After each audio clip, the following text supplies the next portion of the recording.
Good afternoon. Welcome to the Loch Briar Knits podcast. I'm Kelly, your hostess. Thanks so much to sort the dog's running in and out. I'm waiting for her to knock everything over. Welcome back to all the returning viewers, and welcome to any new viewers that we have. Thanks so much for stopping by. This is my little knitting corner of the interwebs. It is my little corner of the world. Welcome to Nova Scotia. I have some works in progress to show you. No finished objects. I was so sure I was going to have my socks finished, my pair of socks finished for myself, but that didn't happen. Although I am very close. I'm very close.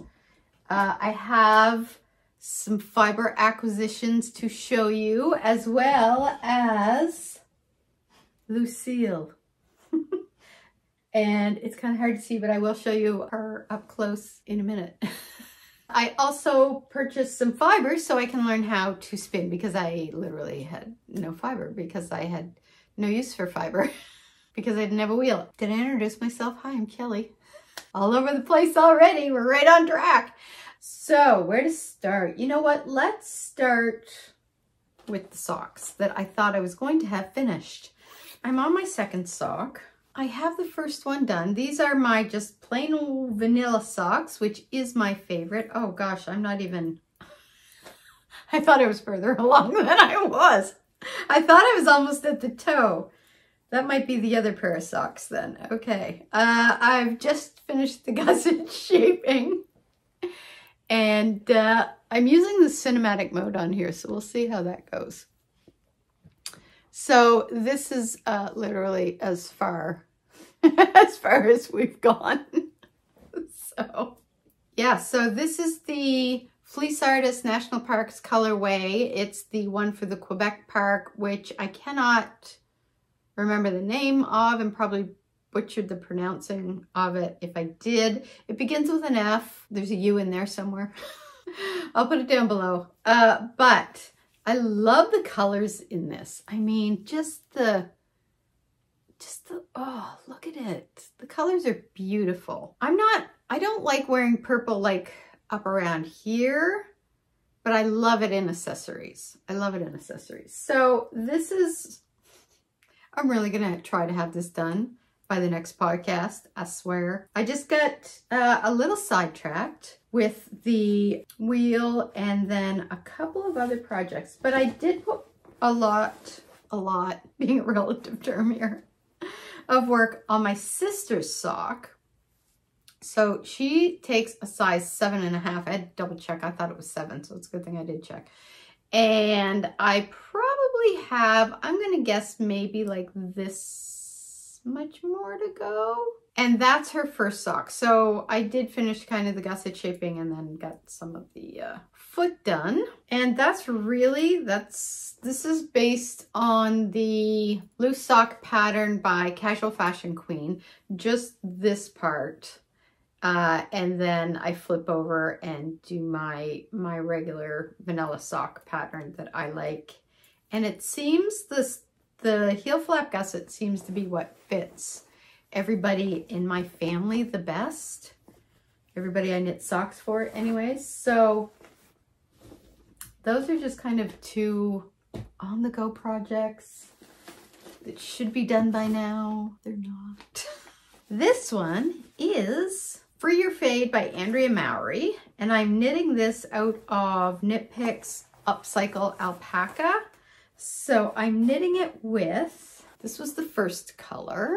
This one is called Space. The second color I'm using is called, looks like Fuchsia. So that's that one. That's the one I just started. And then the last one is Current. So here's where I am. So I've done the first fade using the Fuchsia, if I'm even saying that correctly. I've started that, and then I did kind of started like the next kind of full color section.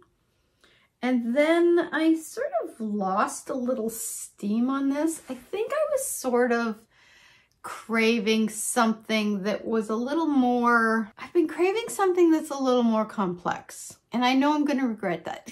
I know I'm going to regret that decision. So this is the second one. And I did kind of lose a little steam when I was doing this. And I don't know if it was just, it's a dark color.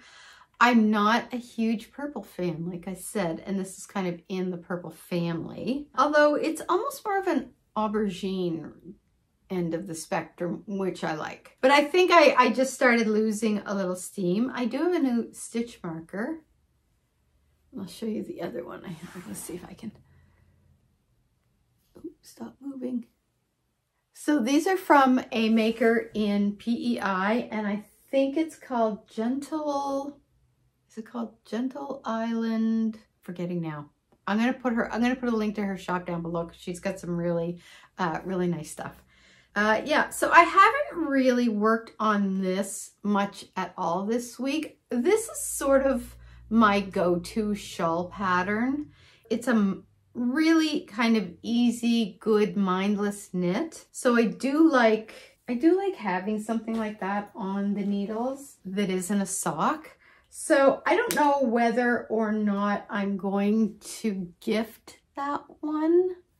I have a lot of the upcycle yarn. My husband got me a bunch of it for Christmas. That was sort of what I was working on, I would say like about a week ago. And then I just got itchy to get my sweater going again. Which reminds me, what am I wearing today? This is my White Horse. White Horse? Nope. White Mountains. I keep calling it White Horse. This is my White Mountains sweater by Midori Hirose. And I knit this in Illimani Baby Llama in the charcoal, and then the mohair was a gray, and it was, oh God, it was either a loft. It might have been a loft. Knit Picks a loft. This is the Aloft Carbon, but it's almost like, it's a dark gray, but it has blue undertones to it. Like, can you see the color in the strand? It's sort of got a bit of a hint of blue to it.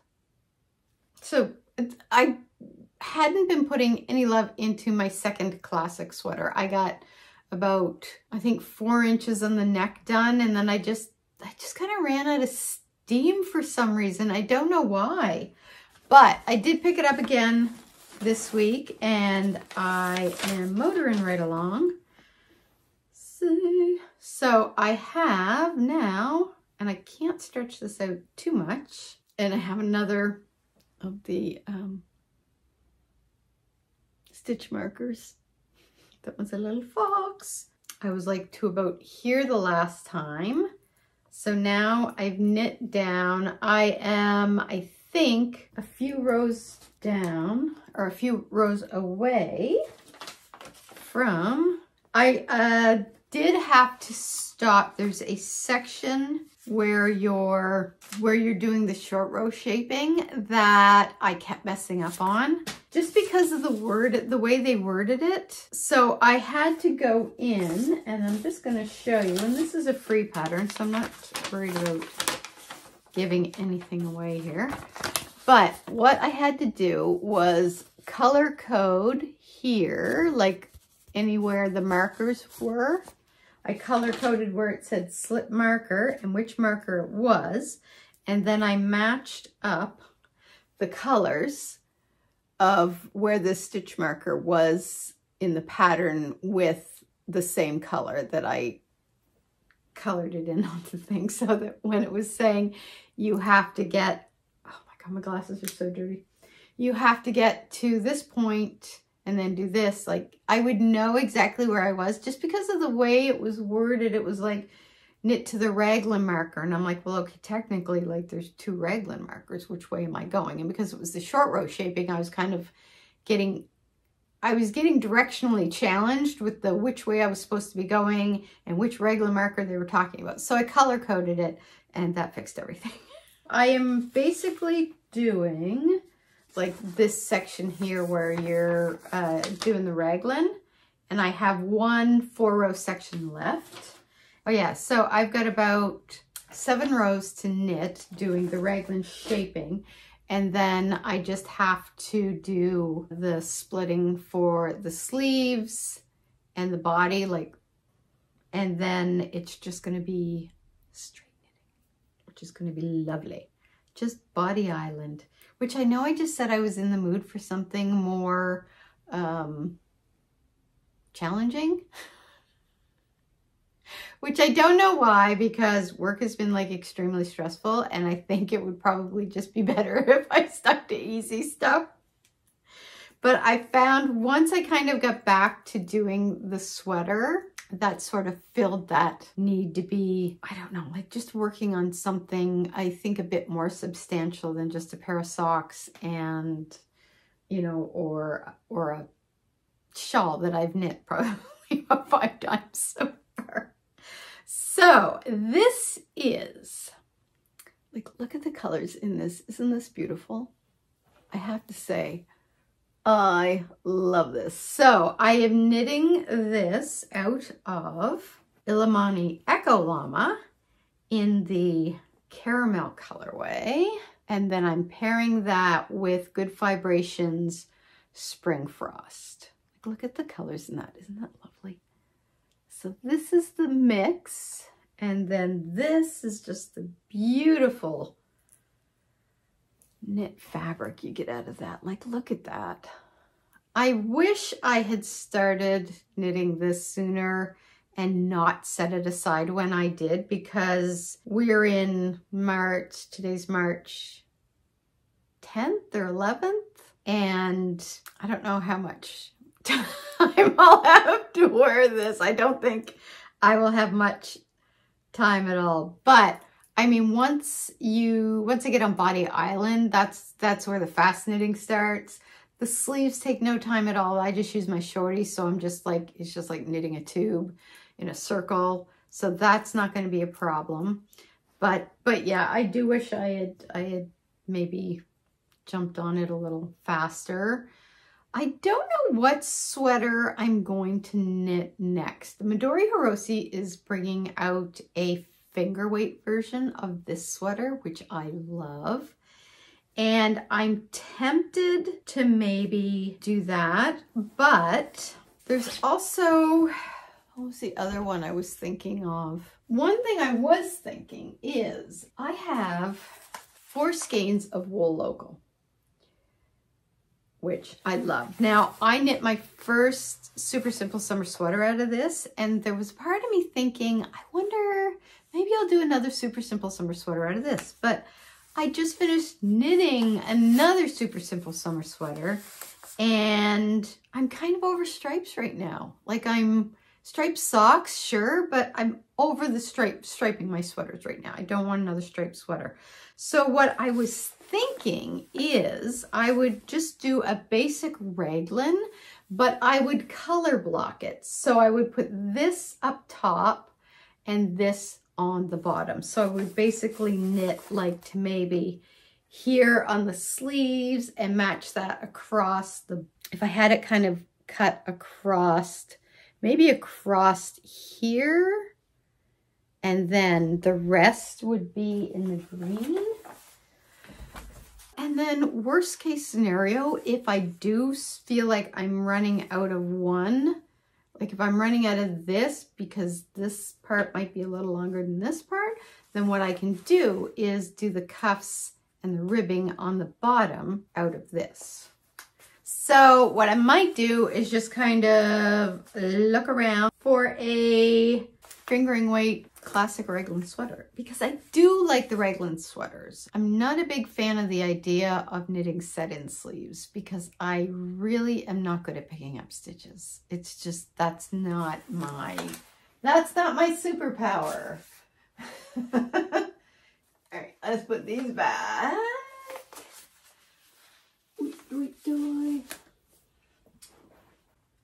I also have this here, which is a beautiful, I think it's called Farmhouse.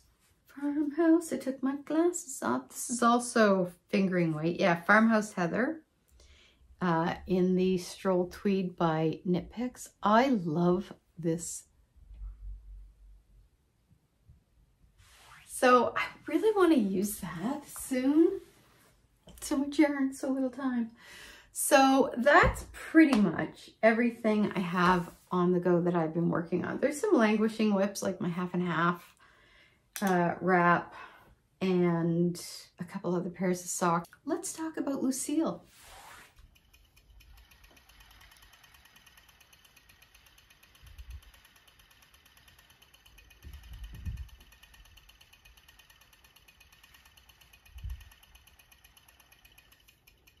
I call her Lucille. I've literally changed the name about 5 times now. So basically what I've been doing so far is just getting used to the treadling or pedaling on the treadles. But what I'll do is I'm going to put in a little film of me unboxing and kind of putting it together.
Okay, so I think I've got this set up about as far as I can get it set up without going online and looking for some instruction stuff, because they're using terms but on the instructions, but they're not really explaining what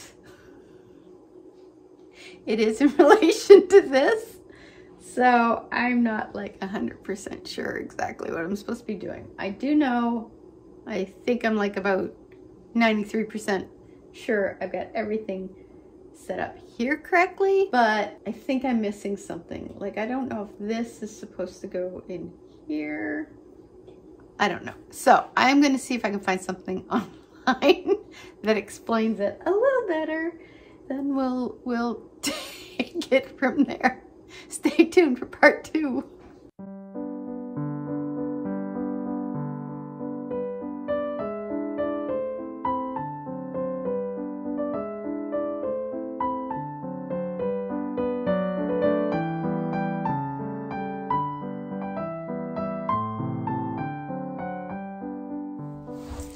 So I changed this out because I had originally,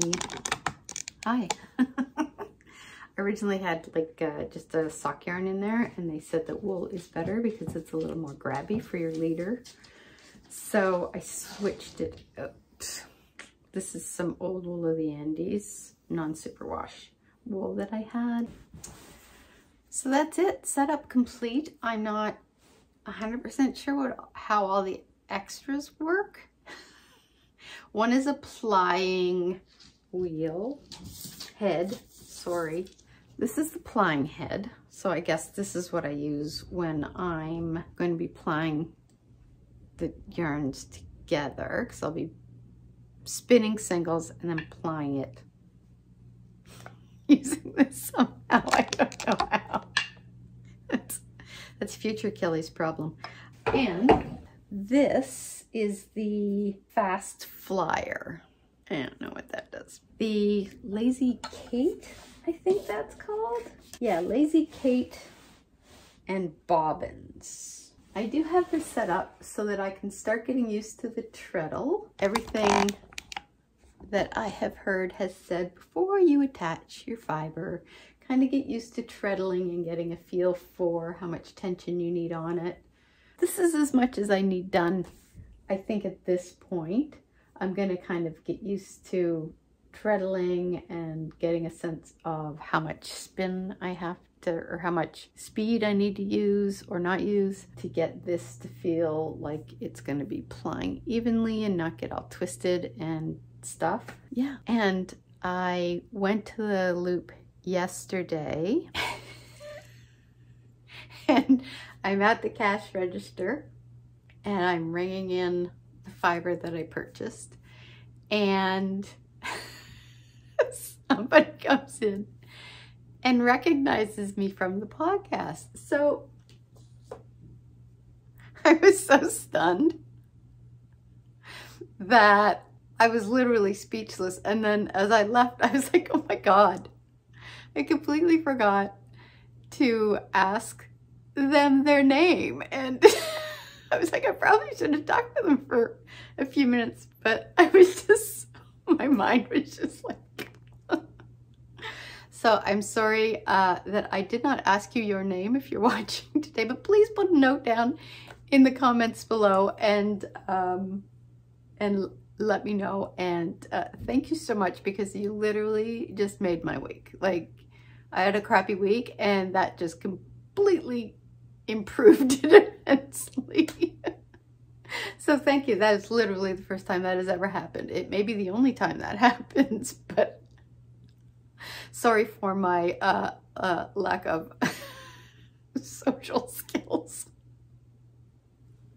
And hello, and thank you so much for doing that. If anybody does see me out in the wild, please say hello, because it just makes my day.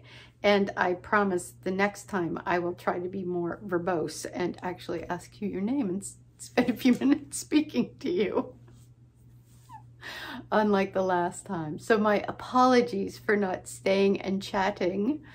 I was literally mind blown. So, but thank you for saying hello. That literally, that just made my whole week. So. I did pick up some fiber.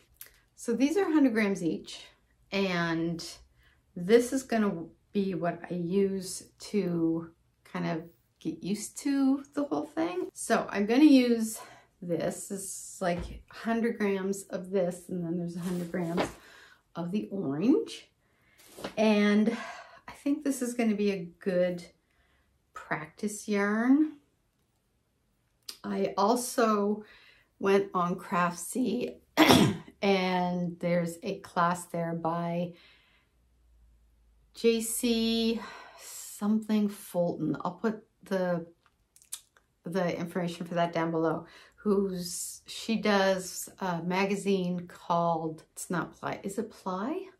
That doesn't sound right. Spin? I don't know. Anyway, it's a really good course for beginners. And it kind of explains you the fiber, it shows you how to do the different draws. So right now I've gone through the intro and how to do the short draw, and that's what I'm going to start with. So I'm going to kind of watch how to do one thing and then I'm going to try it. I did get these two, and these two are going to be my learning fibers, I guess. This is a good name for it. They weren't really, they were about $20 each, so it wasn't like crazy expensive. And then I can always apply them together. So then I also, while I was there, I got that at the Loop, which is my local yarn store. I also got from Handmaiden this gorgeous yarn. I hope the sun's not blinding that too much. And this is another one.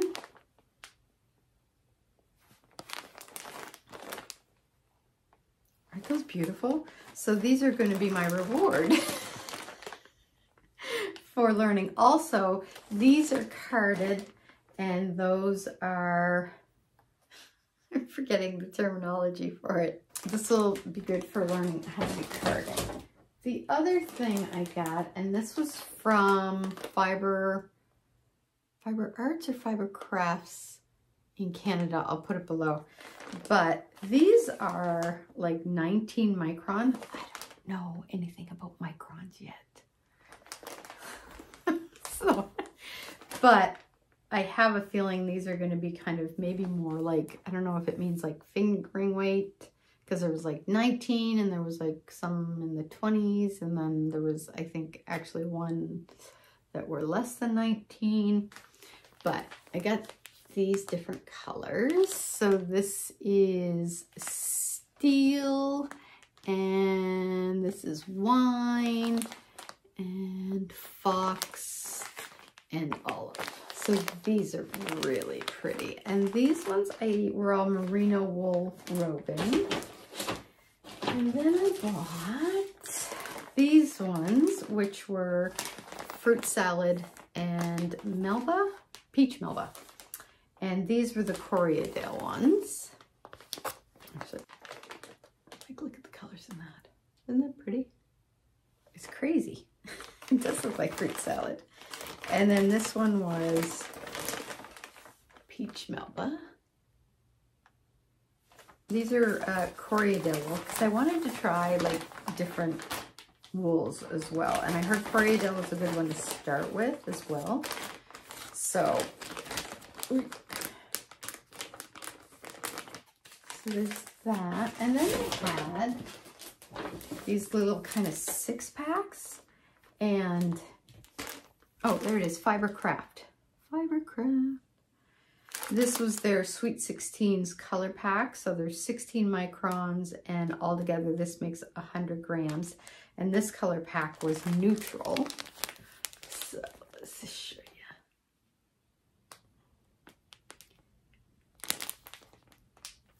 So that's, I think that'll make some nice kind of maybe striping. I don't know what I'm doing.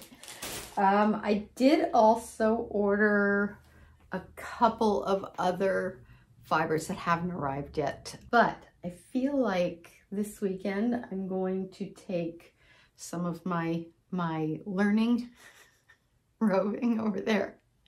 Roving, maybe that's what it's called. The braided ones is roving.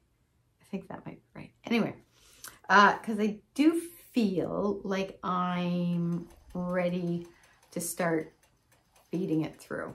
So I am really excited. The wheel that I got was the Lendrum Double Treadle. Anyway, that I sort of did acquisitions, but I needed to do those acquisitions because I can't learn to spin if I don't have the fiber. But I have enough fiber here that I don't need to buy any for a while. And I think this will give me what I need to sort of get up to speed on how to spin.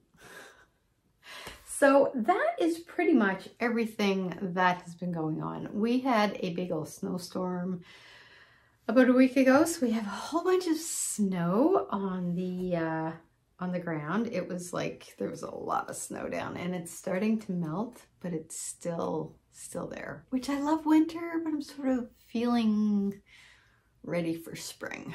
So that's really about all that's going on there. I'm trying to think if there's anything else we've really done. I don't think there is. I'm hoping we can maybe get out to the other house, the schooner house, maybe next weekend or the weekend after that, just to spend maybe a long weekend out there. And other than that, I still have to figure out what I'm doing with my, you can see it, my homespun house. One thing I did think was I didn't want to do the blanket that she designed, that Molly from Homespun House designed for the minis, just because you have to pair it with bare yarn. You have to pair it with like 5 skeins of bare yarn, which you're looking at over $100 for that. I mean, even I get it for cost because I do it, because I dye yarn, but I don't know. It just seemed a little expensive for a blanket. But what I thought I might do is maybe either do another one of these, which is the Helen Stewart Habitation Throw, which she designed for minis, or I may just do the blanket that Molly designed, but go down a needle size and just have it be more of like a lap blanket. And that's what I think I might do with that, either that or the Habitation Throw. So that is about everything. So for next week, I'm going to try to, or next episode, probably in 2 weeks, I'm going to try to have a little bit of spinning to show you. And I am going to also finish my sock, either mine or my sister's. I'm going to try to finish mine because then it's like a pair of socks off the needles. My sister, I still have one to do once I finish the one I have in the needles now. And I'm going to put a big dent in my classic sweater by Espace Tricot. So that's what's on the go. There's not been a whole lot of knitting. I really feel like I kind of ran out of steam a bit on the knitting, and I think that was just stress related. And then once I decided I didn't really need to care about the stuff that was stressing me out, I felt better and I went back to my knitting. So I am looking forward to getting going on the spinning and getting some things off the needles or putting a big dent in them. So that's the plans for the next couple of weeks. So until then, happy knitting, and thanks so much for stopping by, and I will see you in a couple of weeks. Bye.